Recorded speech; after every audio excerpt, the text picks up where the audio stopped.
I feel like Stephen Fulton showed him too much respect. If he didn't show him as much respect as he did, I think Fulton would have had a better case for himself for sure in that fight.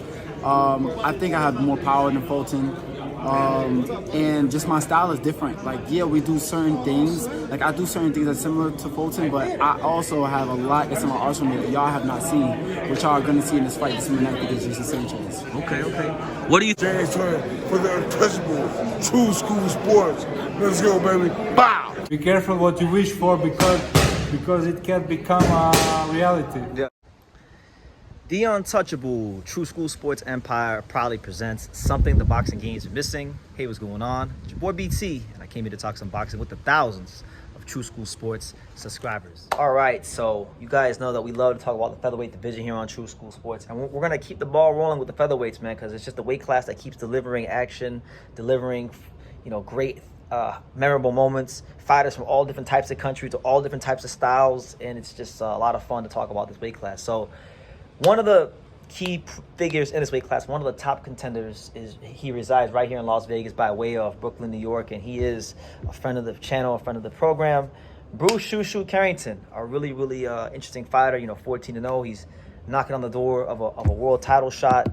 He says that he will become world champion this year. And he's currently ranked number 2 by the WBA. He's ranked number 1 by the WBC, and he's ranked number 1 by the WBO, and he's ranked number 4 by the IBF. So he's right there. He's gonna fight somebody at some point here really soon.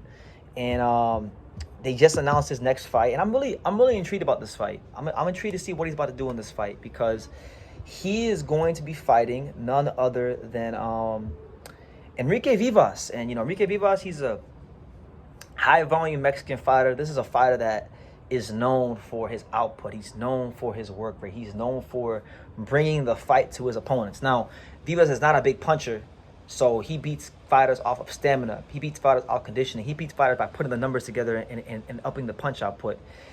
Vivas, I think, presents a different challenge to Shoo Carrington, because I think Top Rank has done a good job, for the most part, matching Carrington with the right fights at the right time.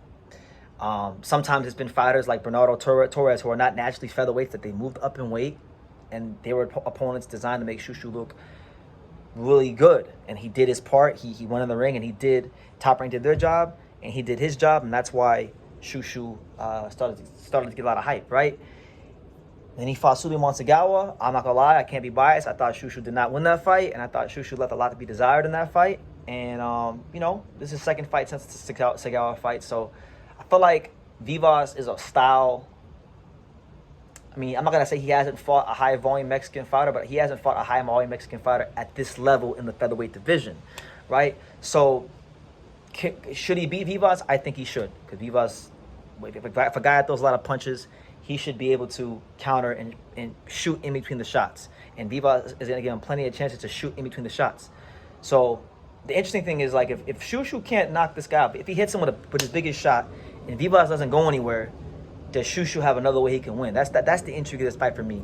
Even though a lot of boxing fans are going to call it a cherry pick and Top Rank protecting him, I don't look at it like that. It's a good fight, and it's one that I think if he can't find another, if he hits this guy with his biggest shots and he doesn't go down and he takes the power and he keeps coming forward, it's one that Shoo might lose. Honestly, I'm picking him to win. I think he'll beat Vivas, but it's not a bad fight. It's a good fight. It's a good, credible fight. So he needs to win this fight, because if he wins this fight, he could be in line for some big fights after. You got Rafael Espinoza, who is in the Top Rank stable, and a lot of people, I know people in the boxing world that think Shoo could beat Espinoza, and I think that'd be a tough fight for him. I think Espinoza is a tough fight for anyone in the division, just because of his bone density, because of his length, because of his volume, because of the fact that you can get hurt anytime he touches you. I think there's a path to victory for Shoo against Espinoza, right? So that's a big fight. If he can't get Espinoza, maybe Nick Ball is a fight that could come to fruition, because they're under the Riyadh season banner. It's probably unlikely, because Ball is looking to fight in a way, and they're trying to cash him out later on in the year and do that fight. So probably not, but it's on the radar. And then, of course, there is Angelo Leo, who is the IBF champion, and they're both American fighters, and they've sparred before, and that's a really good fight as well. Angelo obviously is a fantastic fighter, And if Shushu can go in there and beat him, that will go a long way towards his resume and his stock, because Angelo's a 2-time world champion. And then, yeah. And then, of course, Stephen Fulton.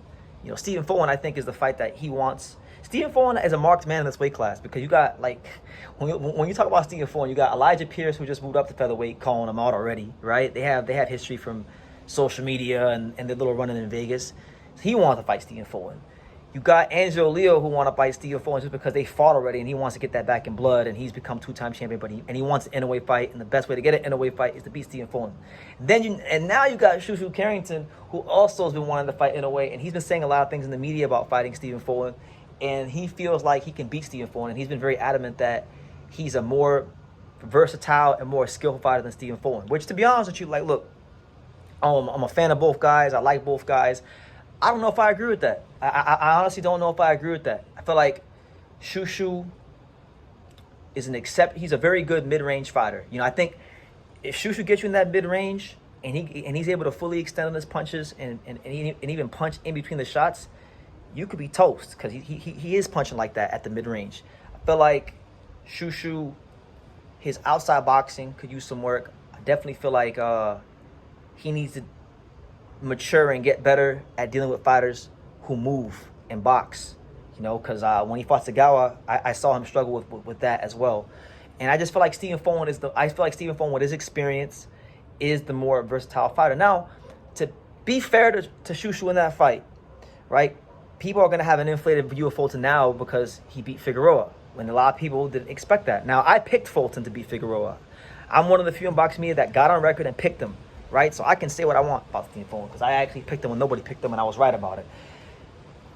Brandon didn't fight any differently and didn't force Stephen Fulton to have to adjust. And Brandon does not have explosive punching power to really test the durability of Stephen Fulton. Shushu, on the other hand, does have explosive power to test the durability of Stephen Fulton. And even though I would favor Stephen Fulton to win, and I'd probably pick him to beat Shushu, I think it's not as easy of a fight for Stephen Fulton as the Brandon Figueroa rematch is. And I think that's probably one of the most exciting fights you can make. Now, I don't know if PBC will allow Fulton to come to Top Rank, or I don't know if Top Rank would allow Shushu to go fight on PBC. But if they did, I think that'd be an amazing fight for boxing, and I think that'd be something that is worth talking about. So I hope that's a fight that can get done. If not, you still have Angelo Leo, you still have Espinoza. There's still great fights out there for Shushu. But yeah, that's just my thoughts on Shushu, my updated thoughts on Shushu and this fight with Vivas. Potential fights with Fulton, potential fight with Angelo, potential fights with Espinoza on the table. He's right there. He's knocking on the door. All he has to do is just, like Al Davis, the owner of the Raiders, says, just win, baby, just win, and a title shot is yours. So yeah, I'll be looking forward to covering his fight. I'll be here in Vegas when he fights. I believe it's March 28th on the Sandy Ryan, Michaela Mayer rematch undercard. So yeah, definitely have some stuff with Shushu in the future. And yeah, let me know what you guys think. You know, let me know what you guys think in the comments down below. Make sure you guys take the time to subscribe. And like I say in every single one of these videos, you could love me or you could hate me, but I'm just a kid from Dania. So until next time, take care, guys. Thank you for watching another video on the untouchable True School Sports Empire. For more great boxing content just like this, make sure you guys click right over here. Keep watching my boy BT put on the best interviews out here.